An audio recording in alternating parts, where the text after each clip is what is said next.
Hello, my name's Josh Howard, and welcome to the Hope Neighborhood Learning Center. We're focused on building a community of lifelong learners. Today is step 3 in our Solidity series. Up to this point, you've created your own simple smart contract, like shown here. We looked at a simple storage example, and then in our next video, we had made a simple coin, right? And we called this coin TechCoin. You may have called it something else, but it was pretty exciting stuff, right? And so today we're going to look at some of the foundational underlying concepts that allow these programs we're writing here to run. As a reminder, Remix is a IDE that is allowing us to run an Ethereum virtual machine. So we don't actually have to have any Ethereum to test out our smart contracts. Secondly is a blockchain.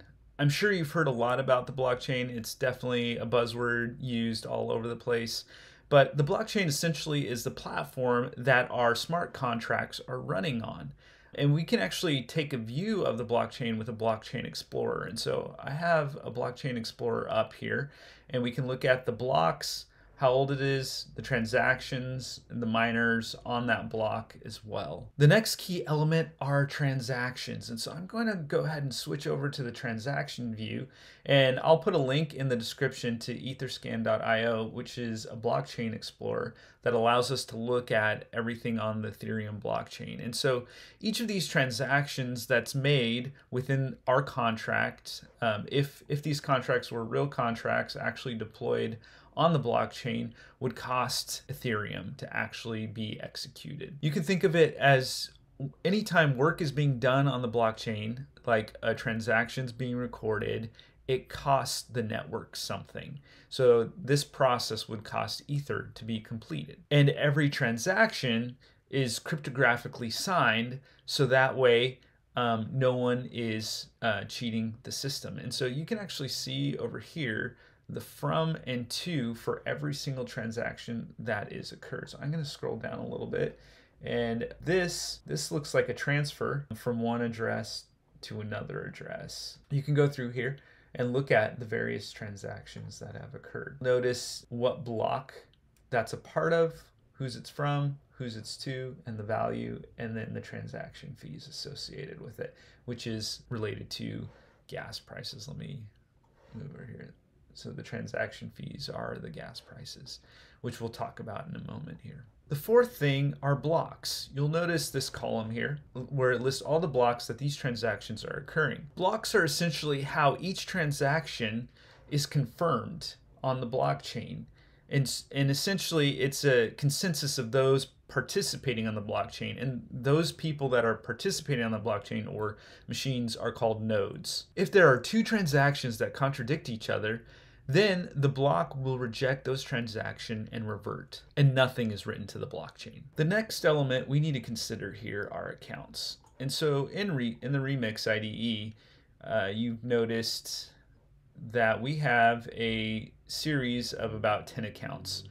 Well, in Remix, like we talked about before, this is in a virtual machine. This is not actual Ether. This is just for testing and testing alone. Typically, there are two types of account. There are external accounts and contract accounts. External accounts are the ones that utilize the key pairs that we mentioned in the earlier video. The contract is stored within the program itself. So this is similar to what we did in step 2 when we didn't see the changes in the totals here when I looked back at them.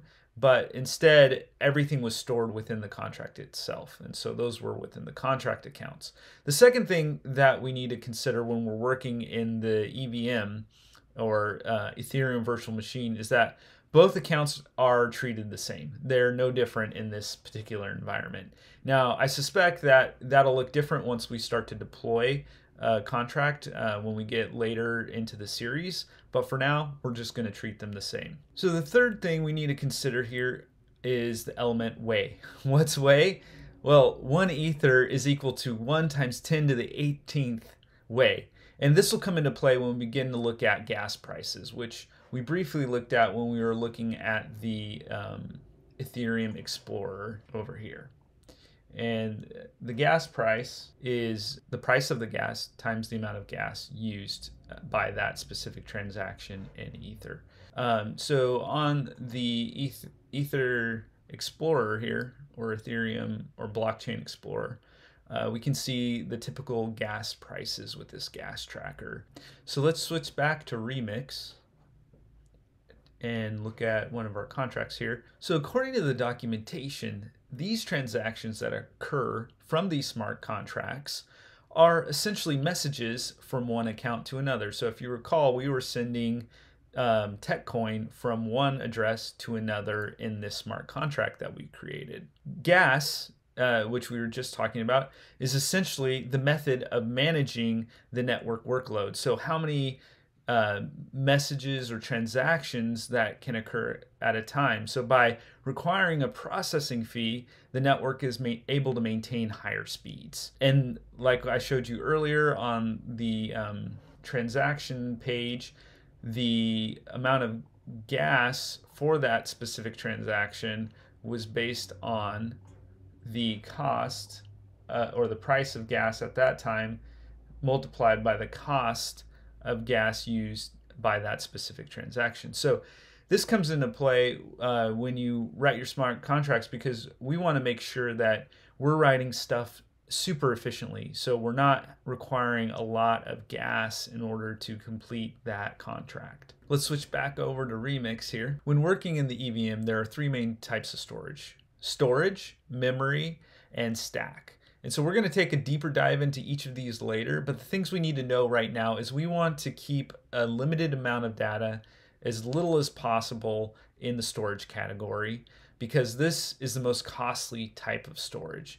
The second is that the EVM, or Ethereum Virtual Machine, is limited in its computational size. And so that's something else that we need to keep in mind as we write our smart contracts. So the more efficiently we can program, the better, because it will cost us less. And since the EVM is a stack type of storage, we do need to be concerned about computational size. We'll take a deeper dive into that later as well. But for today, we wanted to focus on the basic blockchain ecosystem or platform that we're building these smart contracts on.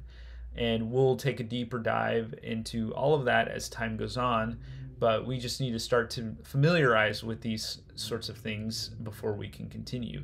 And so I'd encourage you to take a look at the Blockchain Explorer. I'll put a link in the description so you can look at it more. And in our next video, we're going to be installing the Solidity compiler on a Mac. So this will allow you to work on your smart contracts and your programs without being connected to the internet. And that's it for today.